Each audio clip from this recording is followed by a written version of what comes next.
कोरापुट जिला सरपंच महासंघ तरफ विभिन्न दाबी नहीं जिलापाल जरिया मुख्यमंत्री को प्रदान करा जाइछि। जिलार समस्त सरपंच माने स्थानीय निशाणी मुंडार एकत्रित होई एक रैली करी जिलापाल कार्यालय रे पहुंची थिले।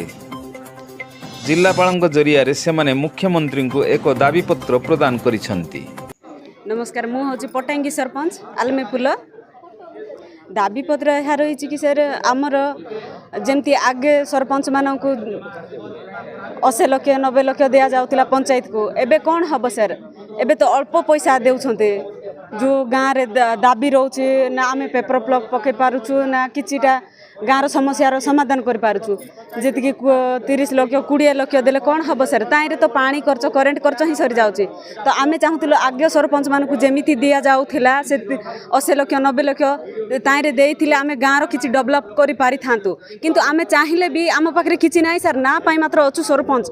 आमर अधिकार दिया जाइछि सरपंच बोलिकी, सरपंच द्वारा सब हबो बोलिकी आम गाँ गहलर लोक माने समस्त तो आम पाखरे आसबे ना सर। का पाखरे जाउछंती? वीडियो पाखरे जाउछंती ना एमएल पाखरे जाउछंती? पास्टरे तो सरपंच पाखरे ही आछंती। किंतु एतकी दुख लागुछि जे आम पाखरे समस्त गोटे आशा विश्वास भरोसा नहीं कि आछंती, आमे जोटा कि आमे पूर्ण करि पारुनु।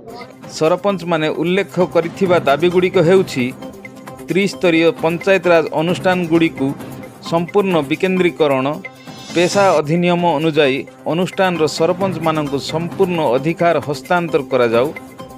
त्रिस्तरीय पंचायत राज अनुष्ठान सरपंच मानक मासिक भत्ता 30,000 को वृद्धि करा जाऊ। सरपंच मानक अवसरकालीन भत्ता सह जीवन बीमा लागू करा जाऊ। प्रत्येक पंचायत रे सरपंच रहिबा लगी उन्नत मानर कोठा निर्माण करा जाऊ। कोरापुट जिलावासी निमंते भुवनेश्वर रे गोटे कोरापुट भवन करा जाऊ।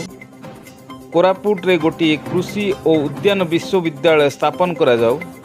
कोरापुट भुवनेश्वर को आउ एक ट्रेन रो व्यवस्था करा जाऊ। समस्त हिताधिकारी मासिक वार्धक्य भत्ता 2,000 टंका वृद्धि करा जिवा भली अनेक दाबी करा जाइछि। वर्तमान आज कोरापुट जिला सरपंच महासंघ आज 9 गोटी दफा दाबी आम जिलापाल जरिया आम राष्ट्रपति उद्देश्य देउछु। एबे जेमिति सरपंच भाई भौणी हेले आदिवासी, किंतु आदिवासी ना रे जिते आमर सरपंच भाई भौणी अच्छा से उपयुक्त क्षमता दि जाऊ ना। से माने ना निजे निष्पत्ति नहीं दुखी कर असहाय लोकंकर सेवा करि पारुछंती ना नाई किछि करि हो नाही। कारण वर्तमान सबु सरपंच माने गोटे रबर स्टाम्प कहले अत्युक्त होब नाही। से परि क्षमता केमती सरपंच मानन को प्रदान करा जिवो, तेणुक आम राज्य सरकार को दाबी उपस्थापन करुचु। एवं सरपंच मानकर जेते बीमा स्वास्थ्य बीमा हो तंकर जीवन बीमा निहाती भाव में लागू करवा दरकार। आउ से मानकर साग माछ दर जो पेंशन तंकर जो भत्ता रही 2,050 टंका कौन सी प्रकार कार्य लगे ना।